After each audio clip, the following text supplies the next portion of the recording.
What's happening, YouTube? It's Simon for 66cards, and today we're going to estimate how much these NBA debut patches will sell for once they hit the market.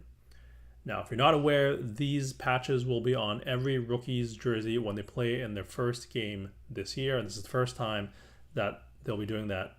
This is obviously a Topps and Fanatics idea. Now, because it's the first time that they've done this, there is no reference point in the NBA, and the only reference point that exists is in Major League Baseball, where they did this in 2024. So if we pop over to Market Movers, you can see that I have searched for 2024 Topps Chrome debut patch and then various spellings of auto and autograph. And then I've taken out MLS because apparently there were soccer debut patches as well.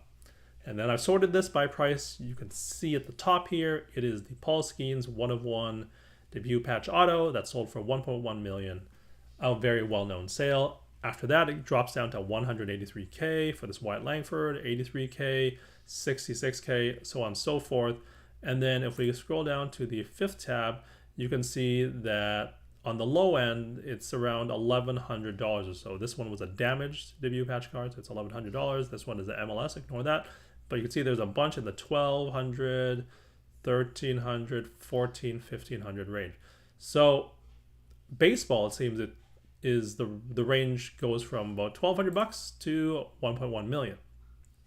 And so right off the bat, I'm going to make my prediction that at least one, if not two, basketball debut patch cards will sell for more than 1.1 million.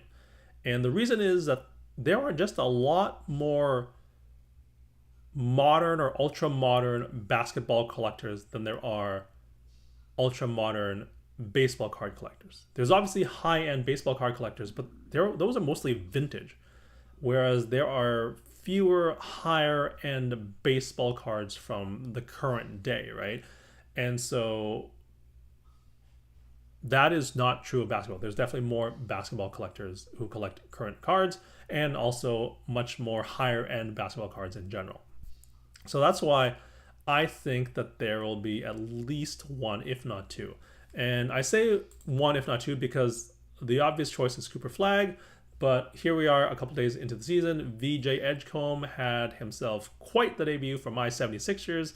So if he continues that, there's a good chance that there will be an argument whether or not Cooper Flag or VJ Edgecombe is going to be the best player in this draft. Obviously, we are basing this off of one game, right? I'm recording this video on Friday, October 24th. For all I know, VJ Edgecombe will bomb in his Saturday night game, but I sure hope not as a 76ers fan. Anyways, back to this. So I believe that one, if not two, cards will sell for $1.1 million. Let's see if that is true in a few months. Now, let's go down to the lower end where they sell for as low as $1,200.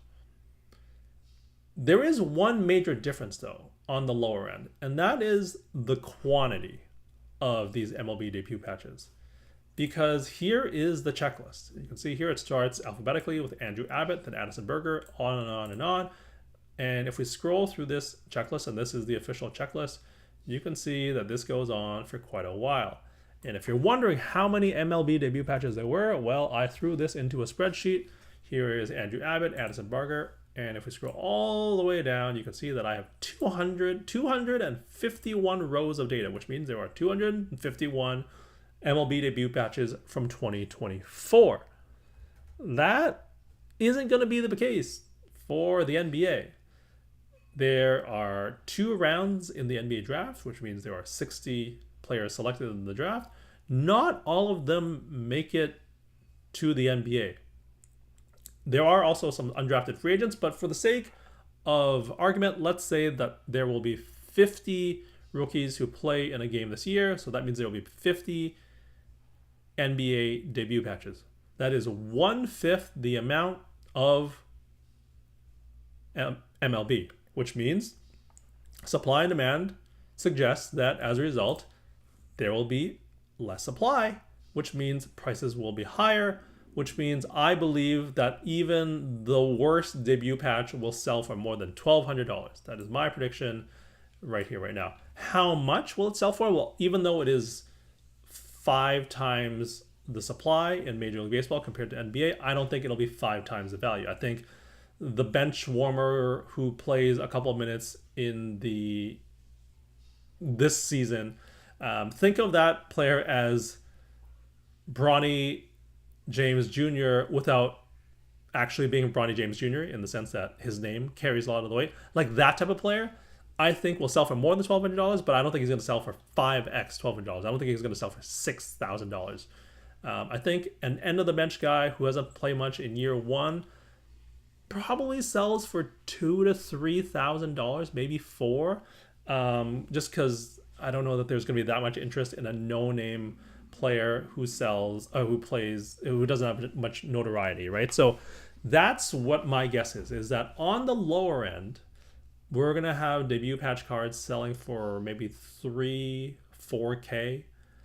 And then on the high end, it's going to be more than 1.1 million and probably, or possibly more than one card sells for 1.1 million, depending on how Cooper Flag and VJ Edgecombe and perhaps some others do this season. Because the other thing is, if you look at these 2024 MLB debut patches, they all sell after the 2024 season ends. And in fact, some of them sell into the 2025 season. If we scroll down here, you will see that all of them, except for one on this first page, have sold in 2025. You can see this, Paul Skeens was March 2025. This one is June, April. This is the only card that's 2024, and it's December, which is after the season ended in baseball. But yeah, you can see all the way through, these all sell in 2025, which means that basketball will be the same. And that also means that we will have 1 year's worth of stats, of performance, of playing time to evaluate the NBA rookies. And so it does depend how well these top, let's say, 5 or 6 players do this year. Because if they all suck, they all stink, then the likelihood of them selling for more than 1.1 million is going to be very low.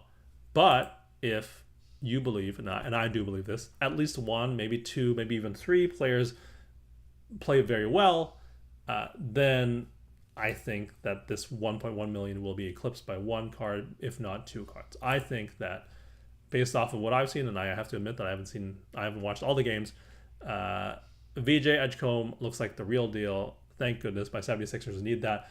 And I think that Cooper Flag will be able to turn around after a very mediocre game 1. And so that's why I do believe that this 1.1 million will be eclipsed in the NBA. The other reason is a company like Secure. I won't get into what they do, but they're obviously a big buyer of high-end sports cards. But if you look at what they bought, basketball, basketball, basketball, basketball, basketball, basketball, basketball, basketball, basketball, basketball, and it's Logo Man, Logo Man, Logo Man, Logo Man, Logo Man, exquisite RPA, right? And so what is the new Logo Man? Well, the new Logo Man in the top tier is going to be this debut patch, right? Like that's obvious. And so if you are Secure and you want to make a splash and buy the best of the best, what you're going to want to do is buy the NBA debut patch of the best player from the first season of debut patches. And if you're not sure who that player is, like for example, after the first year, you might think that it's Cooper Flag because of his draft hype, but then VJ Edgecombe, as an example, busts out and has a great year. You're like, well, why buy one when I can buy both? Because I don't want to take the chance that I miss out by buying 1 and not 2.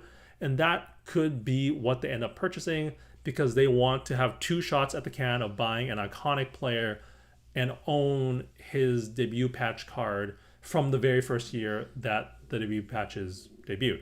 The pardon the pun, or the pardon the meta-ness of this, but yeah, the debut of the debut patch.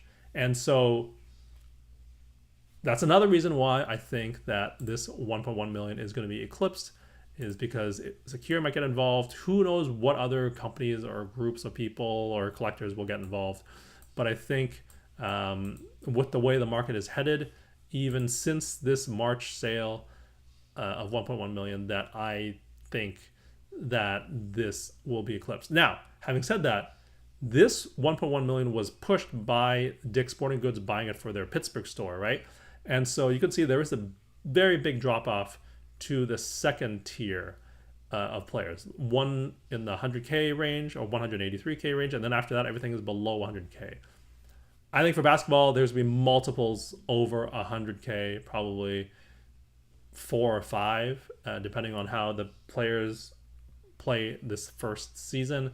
But I think if you are looking to speculate, if you're looking to invest, there might be some upside if you can get something in the 10K range. I don't know if that'll be possible, because perhaps there will be other people who think like me and want to get something in the, let's say, second tier of players. So make not a top 5, not a top 6 pick, maybe in this area, maybe this like Yakatunis fella for the Heat. He's got some buzz to him, and some others down here. I've heard some things said about Nick Clifford, who plays for the Kings, and who knows. But down here is where I think we're going to get in the 3 to 4K range. Here in this, like, let's say 15 to 30 range of the draft, maybe those sell for like 5 to 10K. And if one of them hits, boy, oh boy, that card will be worth a whole lot more than 10K. But if they don't, then I don't know what the floor is going to be in 5 years for a very unnoticed NBA player who played 1 or 2 seasons and then flamed out, but they still have an NBA debut card. I don't know what the market value is going to be for that. But my guess in the first year that they come out is that the low end will be 3 to 4K. The high end will be some number above 1.1 million. And I think that there will be some value to be had in that like 4 to 10K range. Who that player is, I have a guy in mind. If I'm going to be honest, I will definitely not be telling you who that person is, but I have a guy in mind in terms of what they will do in the first season versus what they might do later on in their career. Because I think that is what you want to be looking for, is someone who doesn't play a lot in the first year, and when he plays like 5-10 minutes a game, but has a lot of potential that has not been realized. That is what you're looking for. You're not looking for Cooper Flagg or VJ Edgecombe if you're looking at this from a speculative investment perspective. You're looking for the guy that plays 5 minutes a game in the first year, but then busts out 4 years from now. A guy who you might think and know of is this fellow here, Giannis Antetokounmpo. If you look at his basketball reference page, you will see that he, in his first year, I know he played 24 minutes, but he was averaging 7 points a game. He wasn't doing a whole lot in that first year. So we're looking for someone even less noticeable than Giannis was his first year. We're looking at someone who played 5 to 10 minutes a game this year, and maybe he plays in like 40 or 50 games.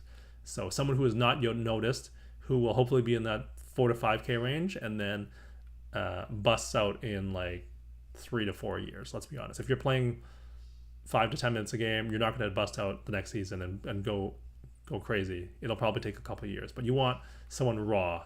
But we'll see how many other people think like that, because it might not just be me. Anyways, would love to hear your thoughts and comments on my guesses, estimates, whatever you want to call it, of the fact that on the high end, these things there will be 1 or 2 cards that sell for over 1.1 million. There will be a bunch that sell above 100K. And then on the low end, even the cheapest NBA debut card will sell for, let's say, 3K. What do you think? Let me know in the comment section down below. Thank you, as always, for listening and watching. I'll talk to you all soon. Cheers.